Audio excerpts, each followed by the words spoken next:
agradecendo mais uma vez a companhia de vocês para o estudo deste livro tão grandioso.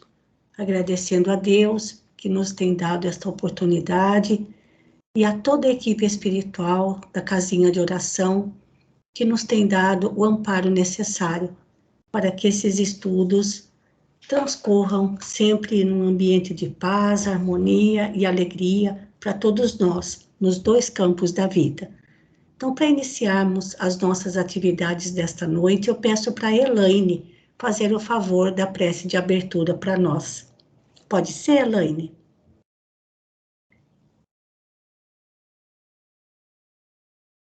Pode ser sim, Maroísa. Estou aqui.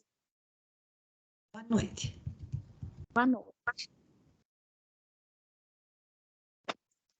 Então, vamos, nesse momento, elevar os nossos pensamentos até Deus, nosso Pai, pedindo a Ele, a equipe espiritual que nos acompanha, os trabalhadores da casinha, que possam nos envolver, que possam tornar esse ambiente cheio de paz, e que nesse momento possamos ser intuídos e ajudados para compreender todas essas lições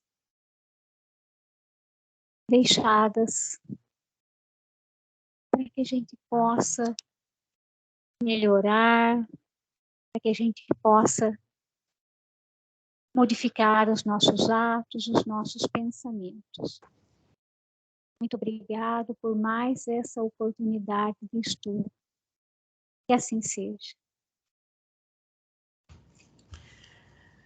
Bom, gente, na semana passada nós estávamos... eu vou sair daqui, sair dessa página e vou naquilo que eu preciso comentar com vocês. Na semana passada, nós fizemos uma leitura do capítulo 19 do livro Atos dos Apóstolos, porque eu havia falado que Emmanuel não havia comentado os acontecimentos envolvendo Paulo na cidade de Éfeso. E eu me enganei, foi um erro meu, porque eu ainda não tinha lido até o final do capítulo. E aquilo que é descrito aqui nos Atos dos Apóstolos não foi da primeira vez que Paulo esteve em Éfeso. Porque aqui no versículo 10, diz que isto durou 2 anos. E a gente vai ver no texto de Paulo e Estevão, que na primeira vez que Paulo esteve em Éfeso, ele não ficou 2 anos. Portanto, o engano foi meu. Peço desculpas a Emmanuel por ter me enganado e não ter porque eu não tinha lido, faz muito tempo que eu tinha lido Paulo e Estevão e não tinha terminado de ler esse capítulo, porque eu sempre vou me adiantando para ver o que vai acontecer, buscar o material necessário, e eu não tinha terminado de ler o capítulo. E Paulo voltou a Éfeso depois, daí sim ele ficou 2 anos. Porque o que está escrito aqui no Atos dos Apóstolos, capítulo 19, não foi da primeira vez. E além disso, tem uma informação importantíssima, narrada por Emmanuel, que não está no capítulo 19 de Atos dos Apóstolos. É que, em Éfeso, Paulo se encontrou com Maria, mãe de Jesus, dizendo que gostaria de voltar para conversar mais com ela, porque ele tinha em pensamento ele já estava planejando em escrever um evangelho e queria saber mais sobre a vida de Jesus com sua própria mãe. Inclusive, no livro Paulo e Estevão, Emmanuel descreve com muito mais beleza o que está escrito aqui, apesar de que este versículo 12 já é extraordinário, o 11 e o 12, dizendo que Deus fazia maravilhas, prodígios extraordinários pelas mãos de Paulo. Mas tudo isso aconteceu na segunda vez que Paulo esteve em Éfeso. Tá bom, gente? Então, peço desculpas para vocês. Nós vamos voltar na leitura do livro. Peço desculpas a Emmanuel por ter cometido esse erro, esse engano grosseiro. Apesar de que, quando for necessário, a gente vai voltar aqui em Paulo e Estevão, aliás, nos Atos dos Apóstolos, caso tenha ficado para trás alguma informação. Tá bom, gente? Então, agora eu volto lá no livro Paulo e Estevão. Nós paramos num parágrafo que começa assim, o ex-pescador. Só que antes disso, alguns parágrafos antes, só para mostrar que realmente da primeira vez Paulo ficou pouco tempo na cidade, tem um parágrafo um pouquinho mais para trás, onde Emmanuel diz assim, o apóstolo, entretanto, depois de cooperar algum tempo na consolidação da igreja, na igreja de Éfeso,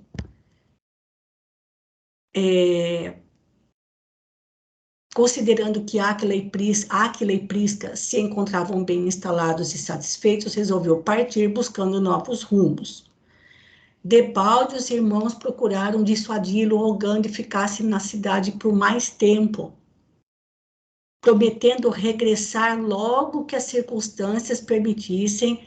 Alegou que precisava ir a Jerusalém, levar a Simão Pedro o fruto da coleta de anos consecutivos nos lugares que percorrera.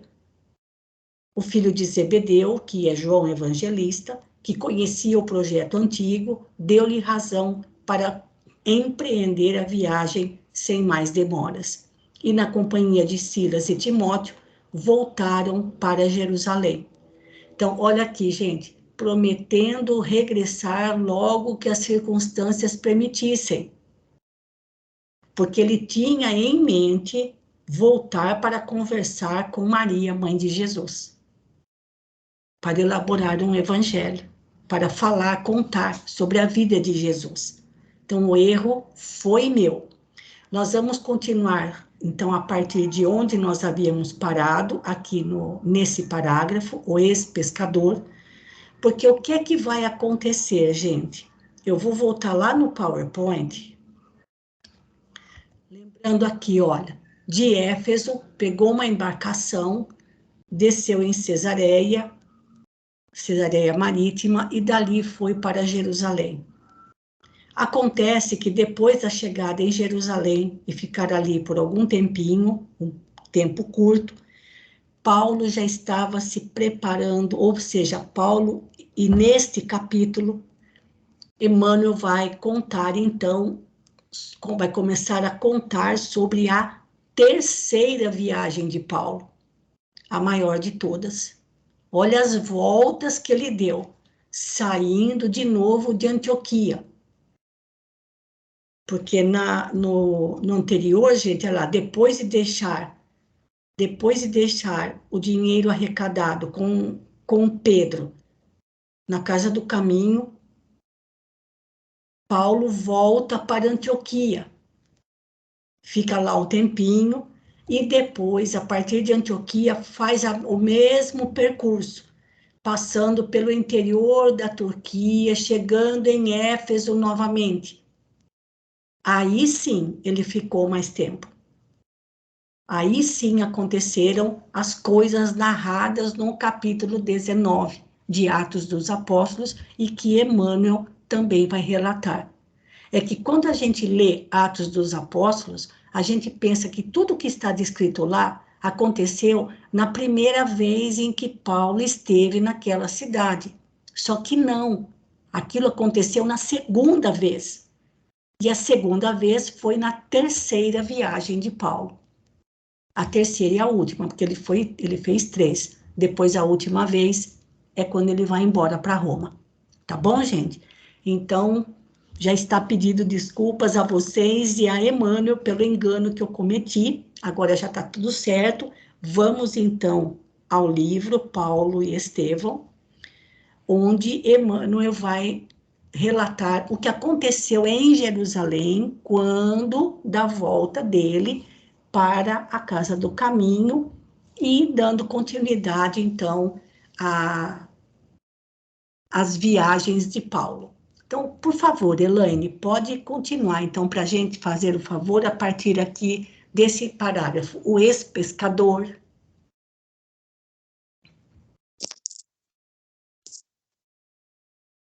O ex-pescador, diante do que via, falou-lhe com entusiasmo das suas epístolas, que se espalhavam por todas as igrejas, lidas com avidez, profundamente experimentado em problemas de ordem espiritual. Alegou a convicção de que aquelas cartas provinham de uma inspiração direta do Mestre Divino. Observação que Paulo de Tarso recebeu comovidíssimo, dada a espontaneidade do companheiro. Além disso, acrescentava Simão prazerosamente, não podia haver elemento educativo de tão elevado alcance quanto aquele. Conhecia cristãos da Palestina que guardavam cópias numerosas da mensagem aos Tessalonicenses. As igrejas de Jope e Antipátride, por exemplo, comentavam as epístolas, frase por frase. O ex-rabino sentiu imenso conforto para prosseguir na luta redentora. Após alguns dias... Só um comentário, só alguns comentários aqui, Elaine.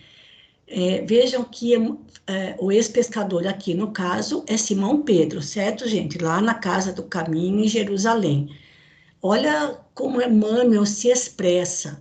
Simão Pedro, profundamente experimentado em problemas de ordem espiritual, não deixou de registrar, de comentar com o próprio Paulo que a inspiração daquelas cartas vinham diretamente de Jesus, como nós sabemos, como foi falado por Jesus, como foi falado para Paulo, lá em Atenas, que ele, Atenas ou Corinto, agora já me fugiu, acho que foi em Corinto, porque a primeira vez que ele escreveu foi para os Tessalonicenses, e os Tessalonicenses eram, Tessalônica ficava na Grécia. Que Jesus encarregou Estevão de transmitir a Paulo o seu pensamento.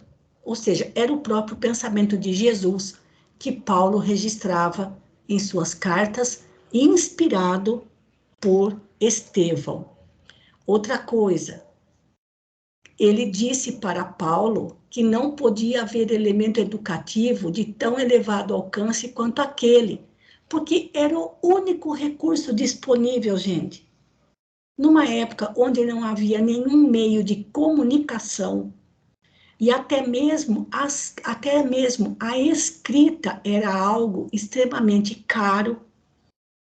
Escrever era uma arte, não é algo comum como é já no nosso tempo. Escrever era uma arte. Então, quem quisesse escrever tinha que contratar alguém que dominasse a arte da escrita. Era demorado e caro. Então, era a única forma de se registrar pensamentos para poder deixar para outras pessoas lerem.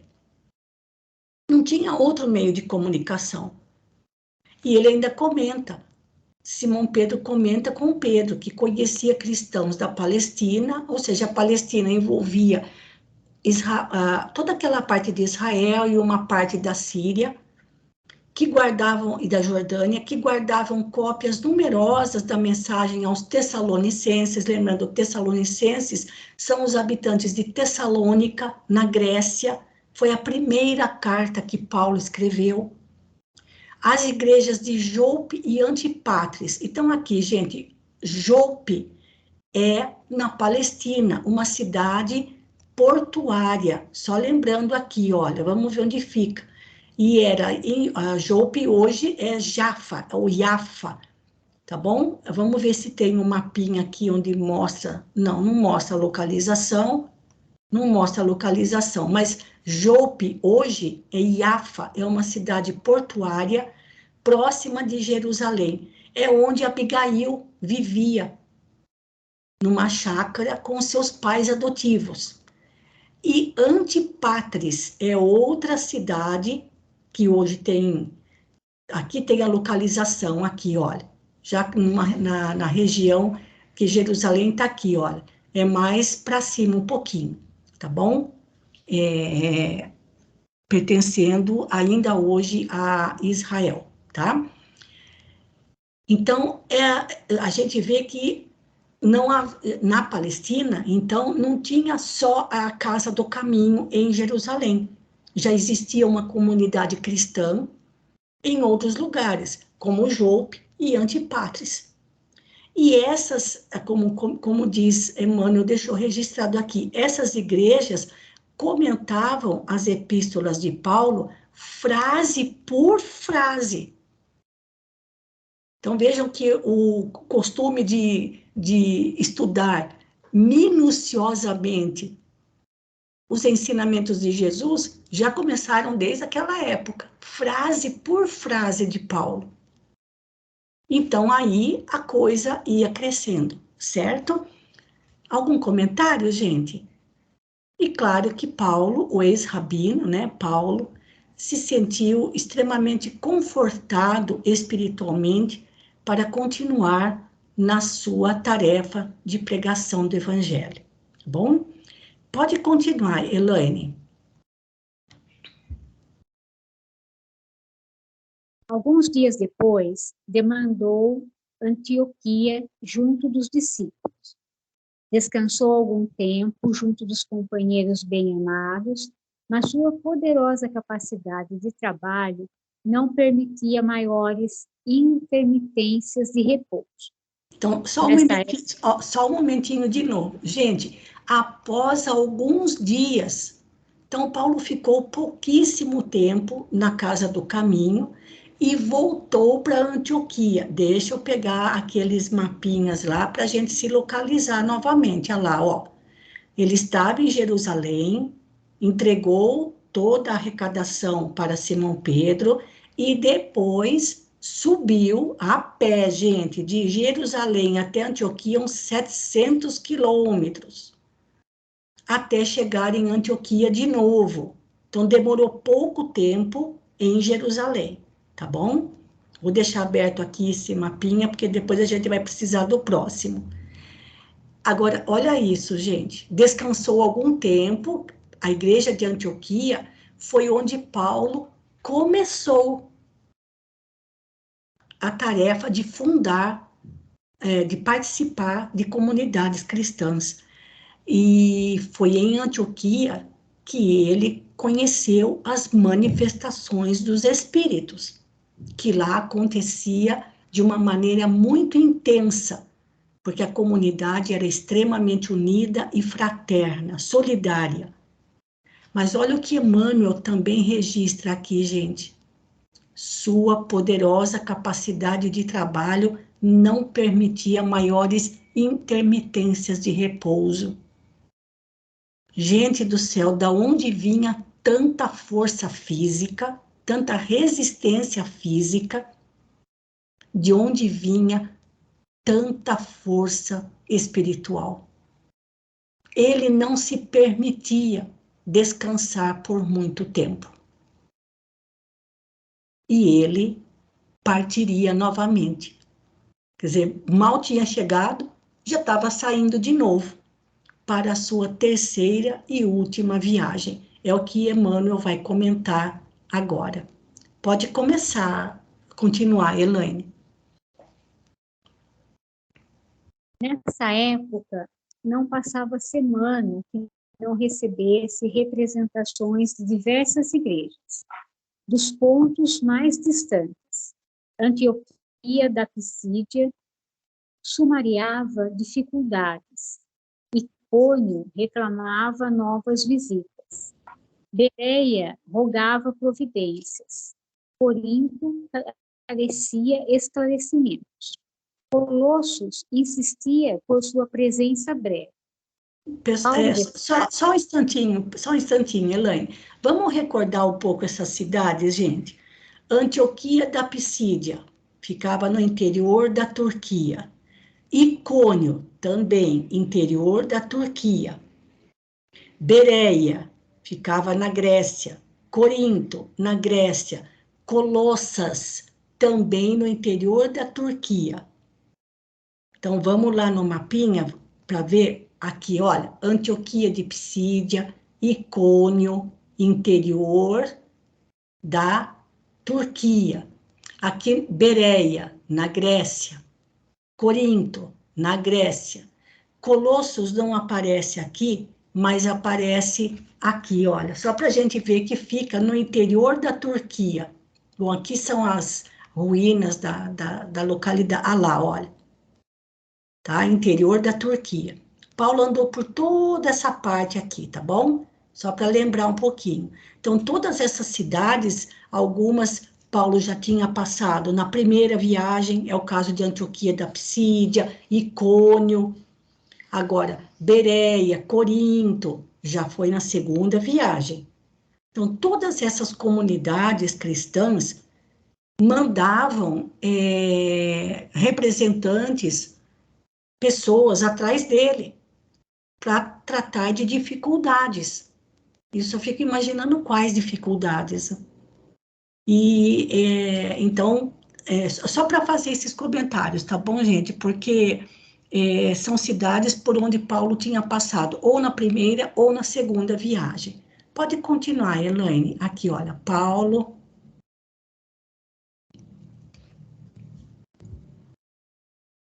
Paulo de Tarso, valendo-se dos companheiros da ocasião, enviava-lhes letras novas, a todos atendendo com o maior carinho. Em tais circunstâncias, nunca mais o apóstolo dos gentios esteve só na tarefa evangelizadora, sempre assistido por discípulos numerosos.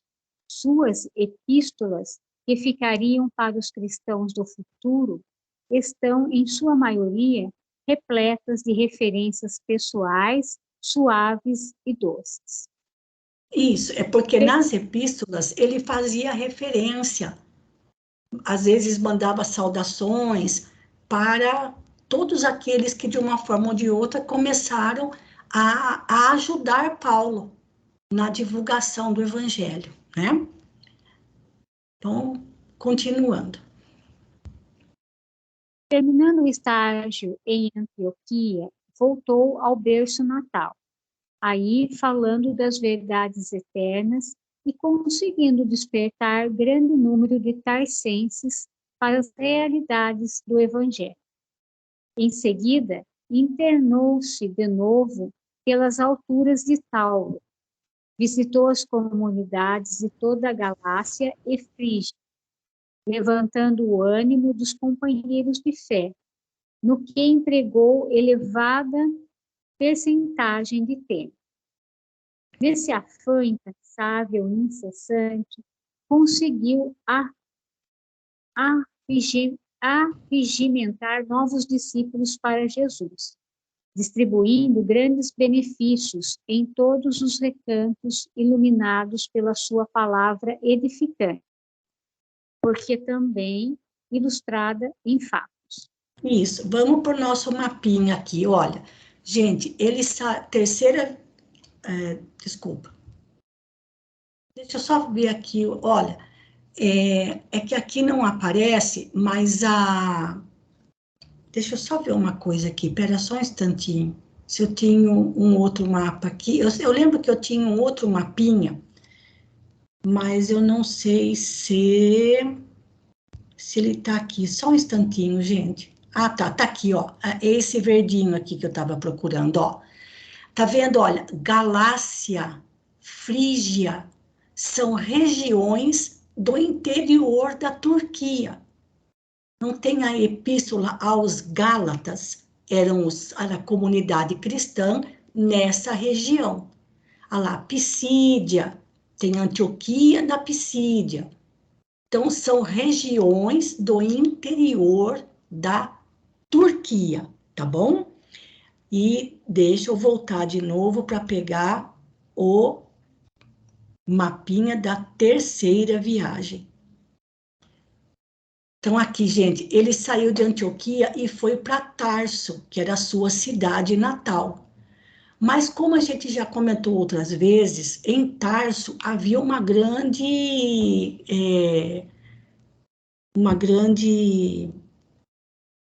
uma área de grandes montanhas, chamada de Tauro.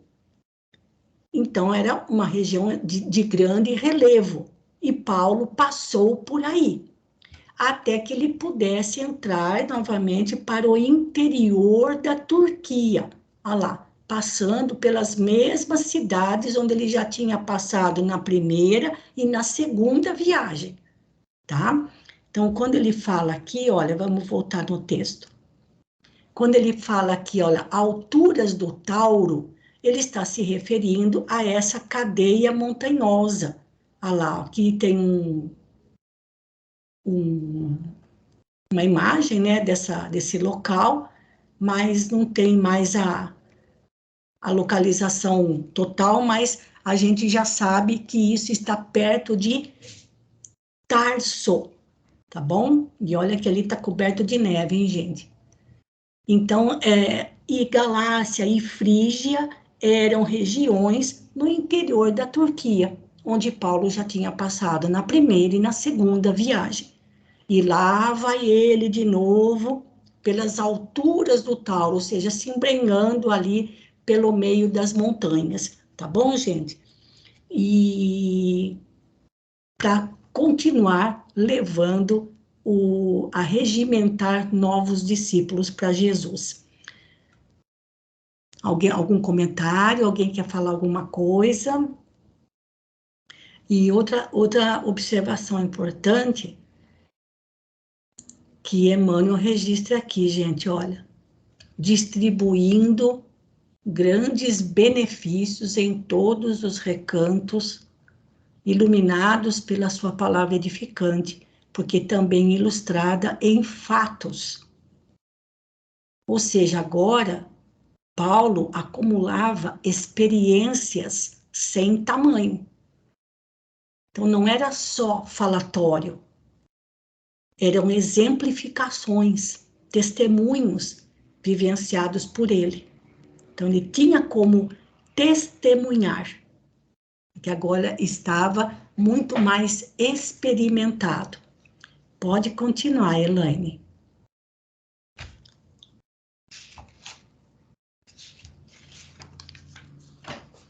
Partas sem tréguas, alegrias e dores, angústias e amarguras do mundo, que não chegavam a lhe arrefecer as esperanças nas promessas de Jesus.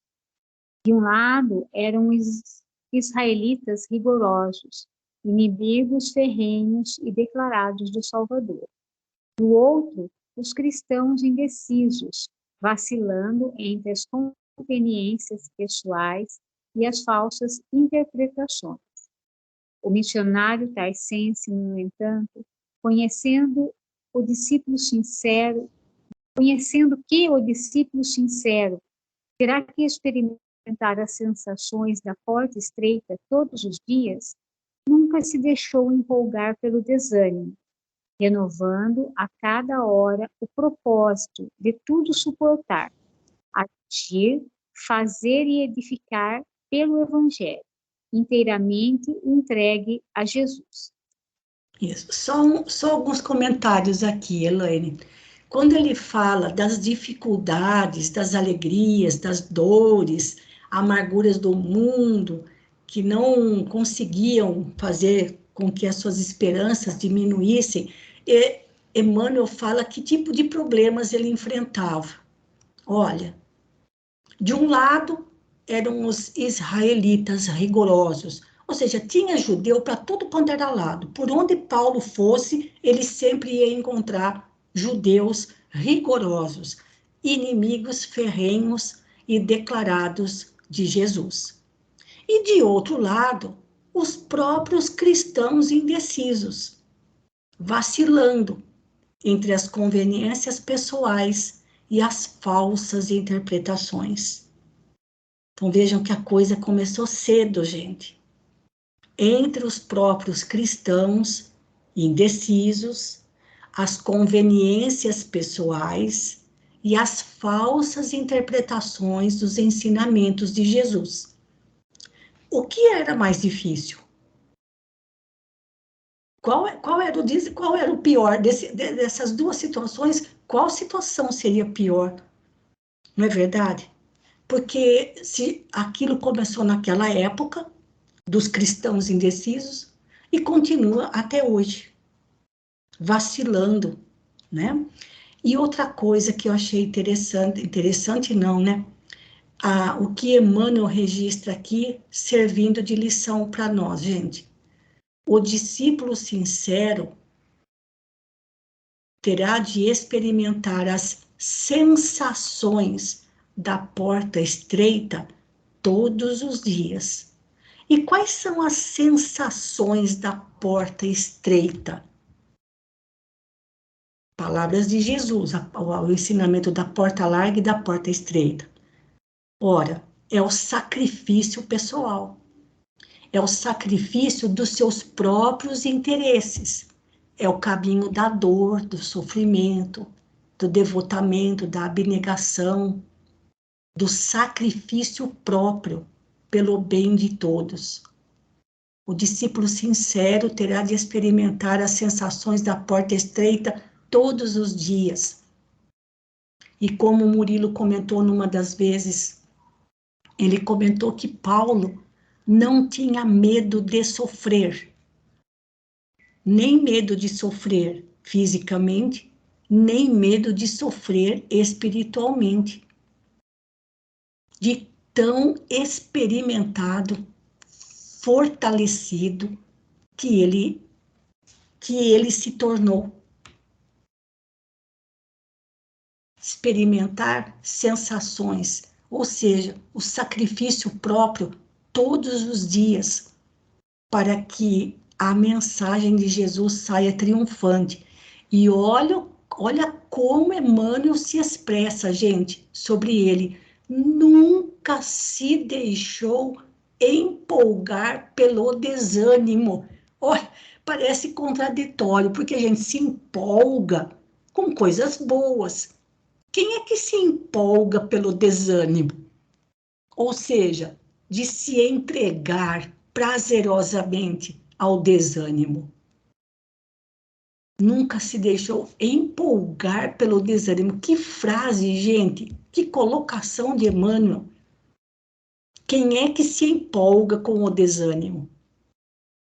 Nós nos empolgamos pelo desânimo, dizendo, renovando a cada hora. Então, gente, lamento informar, a nossa luta não é dia a dia, é hora a hora, minuto a minuto. O propósito de tudo suportar, agir, fazer e edificar pelo Evangelho, inteiramente entregue a Jesus. É isso que Emmanuel registra a respeito da personalidade de Paulo e da sua fortíssima convicção, da sua impetuosidade por Jesus, tá bom?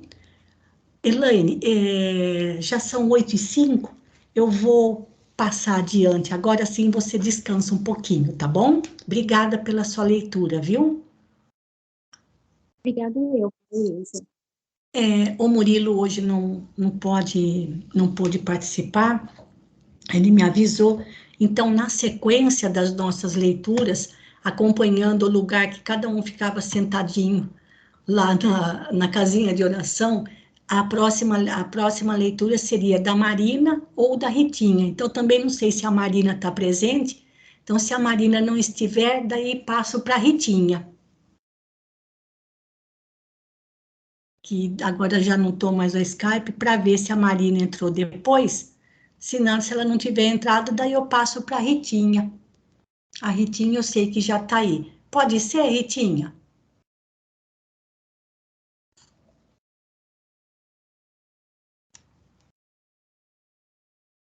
Ela não está ouvindo. O microfone está aberto dela, viu? Está aberto? Tá. Ritinha, dê um oi aí para nós, que a gente não está te ouvindo.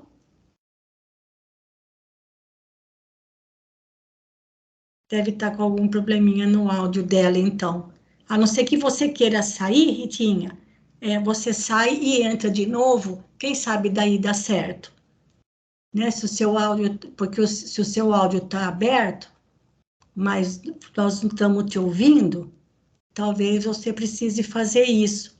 Sai e entra novamente, porque realmente aqui para nós o seu áudio está aberto. Tá bom? Se você quiser fazer a leitura. Se não, acho que... Espera um pouquinho só, gente. Vamos ver aqui quem seria na sequência para poder acompanhar aqui a ordem. Depois, nem a Marina nem a Ritinha, não vejo nem a Jo Roque, então a próxima... Tá me ouvindo, Maroísa? Ah, agora sim, agora sim, agora sim. Agora sim, Ritinha. Então, deixa eu mostrar o texto lá. Agora sim. O meu áudio não tá... Eu tô ouvindo você muito baixinho, mas o problema é o meu... Agora... Não, para nós agora tá, a voz tá boa. Tá, então vamos lá agora. Então dá certo, deu certo. Então agora aqui é vencidas, né? As lutas. Isso. Então vamos lá. Vencidas as lutas, indefesas, deliberou regressar a Éfeso, interessado na feitura do Evangelho decalcado nas recordações de Maria. Ah lá, agora sim, gente. Então é a segunda vez que ele passa por Éfeso, né? Então pode continuar. Não mais encontrou Áquila e Prisca, retornados a Corinto, em companhia de um tal Apolo, que se notabilizara por sua cultura entre os recém-convertidos, embora pretendesse apenas manter algumas conversações mais longas com a filha inesquecível de Nazaré. Foi compelido a enfrentar a luta séria com os cooperadores de João. A sinagoga conseguira grande ascendente político sobre a igreja da cidade, que ameaçava sossobrar. O ex-rabino percebeu o perigo e aceitou a luta sem reservas. Durante 3 meses discutiu na sinagoga em todas as reuniões. A cidade, que se mantinha em dúvidas atrozes, parecia alcançar uma compreensão mais elevada e mais rica de luzes. Multiplicando as curas maravilhosas, Paulo, um dia, tendo imposto as mãos sobre alguns doentes, foi rodeado por claridade indefinível do mundo espiritual. As vozes santificadas que se manifestavam em Jerusalém e Antioquia falaram na praça pública. Esse fato teve enorme repercussão e deu maior autoridade aos argumentos do apóstolo em contradita aos judeus. Isso. Lembra aquele versículo lá no Atos dos Apóstolos?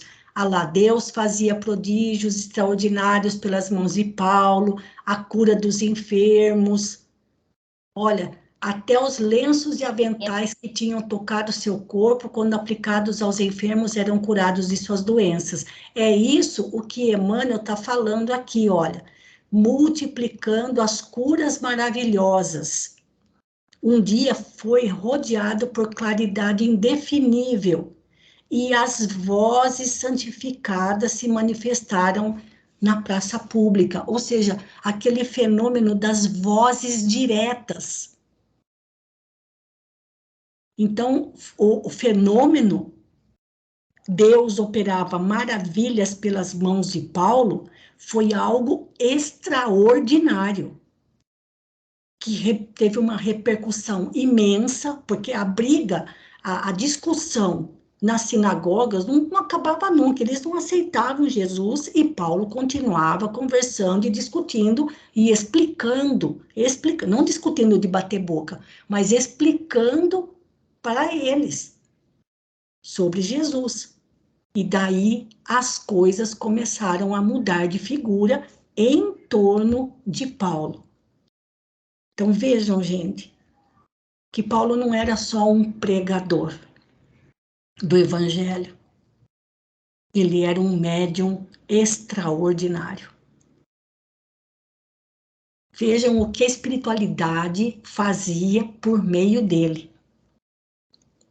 Porque a maneira mais evidente, a maneira mais escancarada, vamos dizer assim, de chamar a atenção daquelas pessoas que eram cheias de superstições, de crendices, de medos, era por meio das curas. Não foi assim com Jesus? Jesus atraiu uma multidão imensa para ele, curando. Primeiro curando o corpo, depois curando a alma. Paulo fazia a mesma coisa, e assim também os outros apóstolos. Então fica registrado aqui no livro Paulo Estevão. Aliás, quem quiser até anotar aqui do lado, nesse parágrafo que eu estou, nesse trecho que eu estou destacando em azul, deixa anotado que isso está em Atos dos Apóstolos, capítulo 19, versículos 11 e 12. Tá bom, gente? Então, pode continuar, Ritinha. Quem quiser falar também, fazer algum comentário, pode falar. Pode continuar. Em Éfeso, não se falava de outra coisa. O ex-rabino fora elevado ao apogeu da consideração de um dia para o outro. Os israelitas perdiam terreno em toda a... O tecelão valeu-se do ensejo para lançar raízes evangélicas mais fundas nos corações. Secundando o esforço de João, procurou instalar na igreja os serviços de assistências aos mais desfavorecidos da fortuna. A instituição enriquecia-se de valores espirituais. Compreendendo a importância da organização de Éfeso para toda a Ásia, Paulo de Tarso deliberou prolongar ali a sua permanência. Ah lá, não falou que ele ficou em Éfeso 2 anos? Então, agora está aqui, olha lá, olha. Deliberou prolongar sua permanência em Éfeso. Porque a igreja, ou seja, a comunidade cristã fundada por João Evangelista, teve um crescimento com a presença dele, inclusive passando a oferecer serviços de assistência aos mais desfavorecidos, coisa que também era feito em Jerusalém, em outras comunidades, em Corinto, lá em Antioquia. Né? Então, realmente, daí sim, na segunda vez, ele ficou mais tempo em Éfeso. Pode continuar, Ritinha. Vieram discípulos de Macedônia. Áquila e a esposa tinham regressado de Corinto. Timóteo, Silas e Tito cooperavam ativamente visitando as fundações cristãs já estabelecidas. Assim, vigorosamente auxiliado, o generoso apóstolo multiplicava as curas e os benefícios em nome do Senhor. Trabalhando pela vitória dos princípios do Mestre, fez que muitos abandonassem crendices e superstições perigosas para se entregarem aos braços amorosos do Cristo. Isso. Espera só um pouquinho, Ritinha. Gente, a Macedônia fica no norte da Grécia. Não sei aqui se tem alguma coisinha aqui. Ah lá, olha. Aqui não dá para ver bem. Aqui, olha. A Macedônia fica no norte da Grécia, tá bom? E lembrando que Tito era romano, né? E tinha ajudado Paulo para que ele não fosse, que não caísse em cima dele lá na cidade, acho que foi em Corinto, que foi ele que alugou, né? Alugou uma casa para que fundasse uma comunidade cristã. Então, Tito era romano, veja. Então, o que aconteceu, gente? Olha, Áquila e a sua esposa Prisca, que é uma abreviatura de Priscila, Timóteo, Silas, Tito, eles também passaram a visitar as outras comunidades cristãs, ajudando Paulo, que Paulo sozinho seria impossível fazer tudo isso. Então, aqueles que eram mais próximos a Paulo e já haviam compreendido o seu modo de trabalhar, o seu modo de conduzir o evangelho, iam nas cidades visitando as igrejas, as fundações cristãs, e as curas se multiplicavam e a palavra de Jesus já ia crescendo cada vez mais. Pode continuar, Ritinha. Gente, tem um fato aqui, olha, fazendo com que muitos abandonassem crendices e superstições perigosas. Emmanuel não comentou muita coisa a respeito, mas vamos continuar um pouquinho mais com a leitura, porque daí na outra quarta a gente comenta a respeito do que acontecia lá em Éfeso, tá bom? Que isso daí está lá no Atos dos Apóstolos. Pode continuar, Ritinha. Esse ritmo de trabalho fecundo perdurava há mais de 2 anos. Ah lá, aqui, agora Emmanuel foi bem claro. Paulo ficou mais de 2 anos em Éfeso. Quando surgiu um acontecimento de vasta repercussão entre os efésios. A cidade votava um culto especial à deusa Diana. Isso, vamos ver se tem alguma imagem aqui dela. Uma mitologia, aqui, ó, né? Da mitologia, olha lá, olha. Aqui, olha, gente. Deusa Diana. É Diana e não Diana, hein, gente? É Diana, tá bom? É Diana, tá bom? Tá aqui a deusa Diana. Vamos lá. A cidade, então, voltava a deusa Diana. Pequeninas estátuas, imagens fragmentárias da divindade mitológica, surgiam em todos os cantos, bem como nos adornos da população. A pregação de Paulo, entretanto, modificara as preferências do povo. Quase ninguém se interessava mais pela aquisição das imagens da deusa. Esse culto, porém, era tão lucrativo que os ourives da época, chefiados por um artífice de nome Demétrio, iniciaram veemente protesto perante as autoridades competentes. Começou a mexer no bolso. Começando no bolso do povo, Isso. Os prejudicados alegavam que a campanha do apóstolo aniquilava as melhores tradições populares da cidade notável e florescente. O culto a Diana vinha dos antepassados e merecia mais respeito. Além disso, toda uma classe de homens válidos em trabalho. É porque o pessoal, assim, é porque eles faziam pequenas joias, né? Com a imagem da deusa, e as pessoas, para as pessoas usarem como adorno.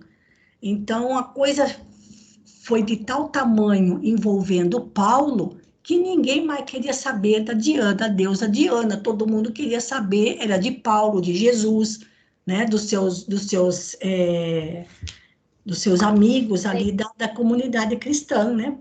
Ah, pode falar, Ritinha. Não, então, você já imaginou como que eles ficaram bravos? Porque Sim. mexeu no bolso, né? Assim, para que isso também está registrado nos Atos dos Apóstolos, lá no capítulo 19. Então, se a coisa chegou nesse ponto, imagina a repercussão de Paulo na cidade. E não era qualquer cidade, gente. Como a gente comentou, Éfeso tinha mais de 400 mil habitantes. Era um cidadão, era maior do que Limeira. Vamos lá. Demétrio movimentou-se. Os ourives reuniram-se e pagaram amotinadores. Sabiam que Paulo falaria no teatro naquela mesma noite que sucedeu as combinações definitivas.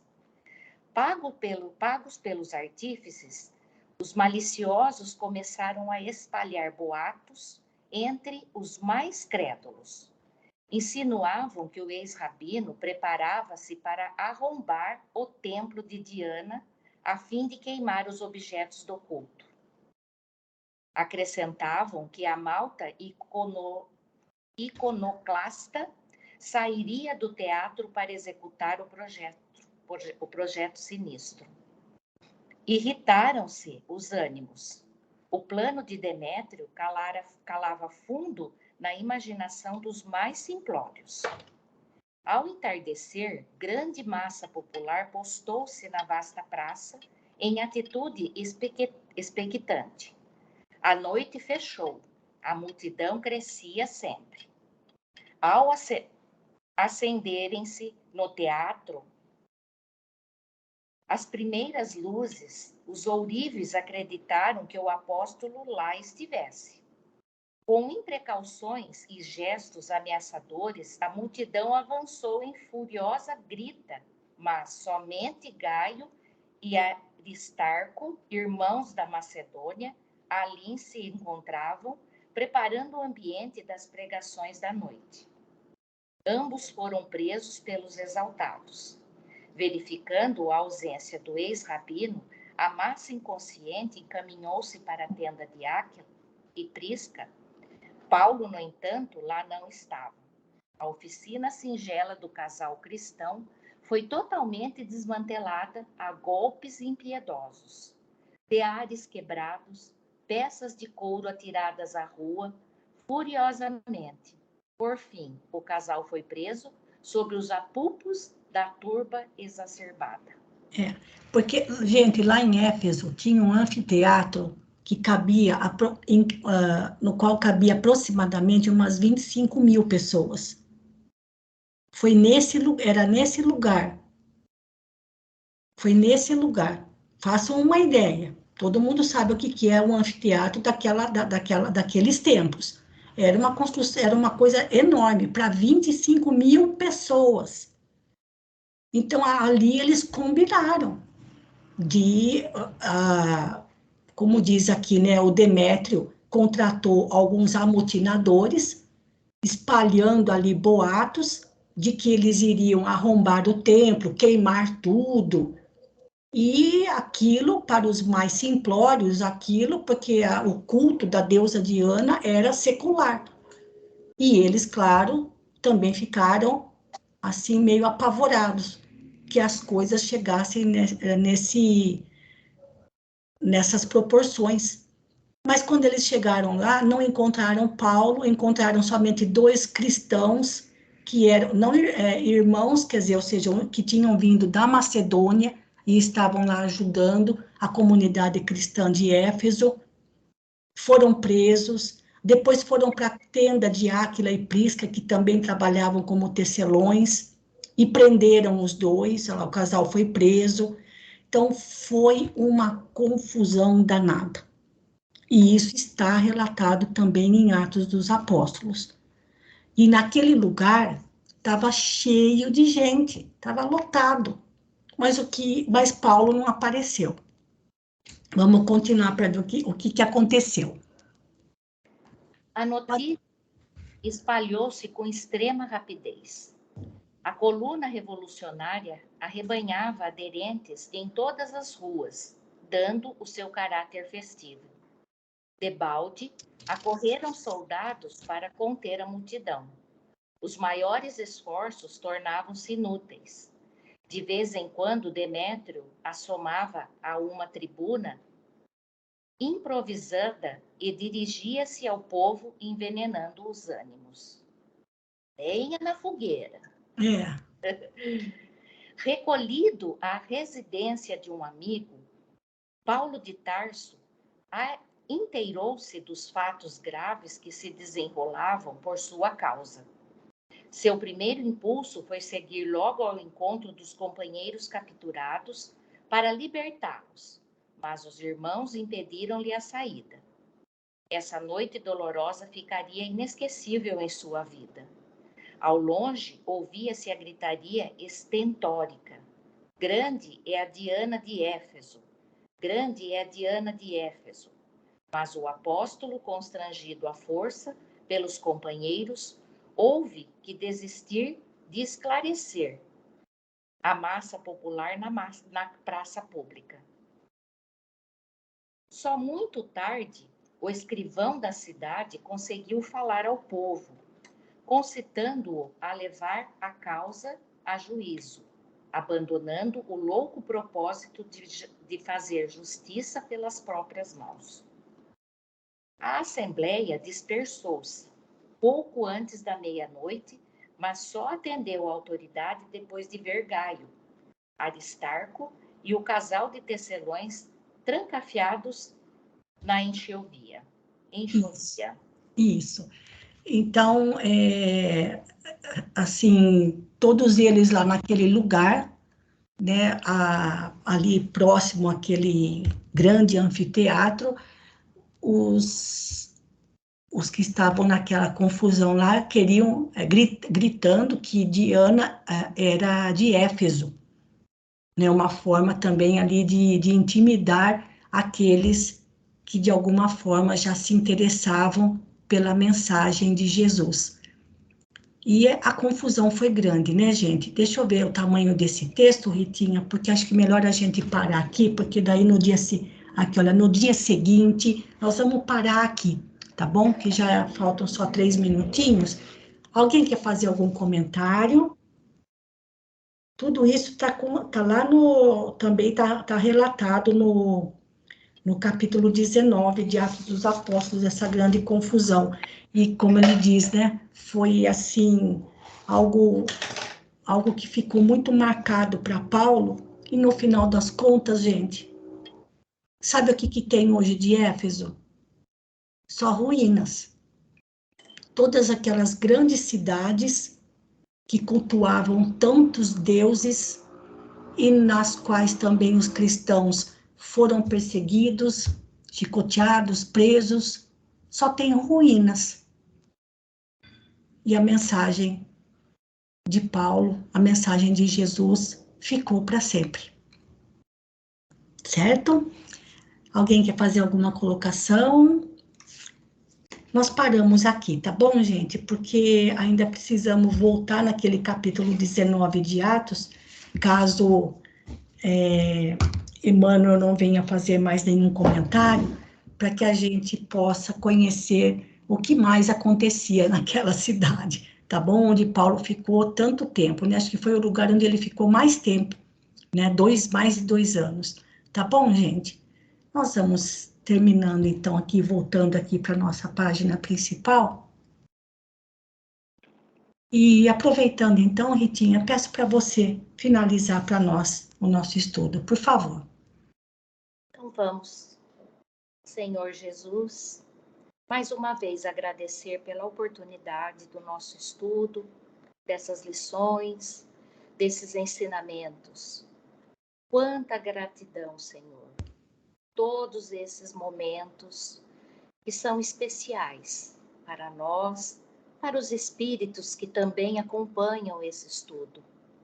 Agradeço muito pela equipe espiritual da nossa casa de oração, que sempre está conosco, nos auxiliando, nos amparando, nos dando força, para que a gente não desanime, não desista de continuar sempre no caminho do bem, do amparo ao próximo, sempre caminhando à frente, nunca desanimando, nunca desistindo.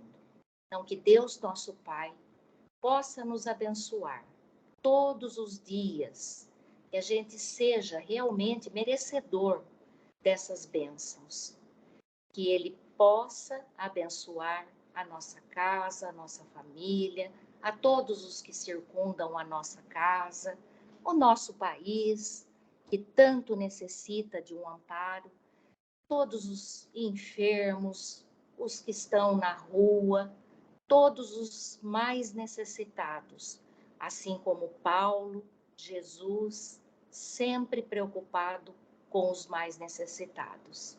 Que possamos, Senhor, fazer alguma coisa em benefício desses mais necessitados.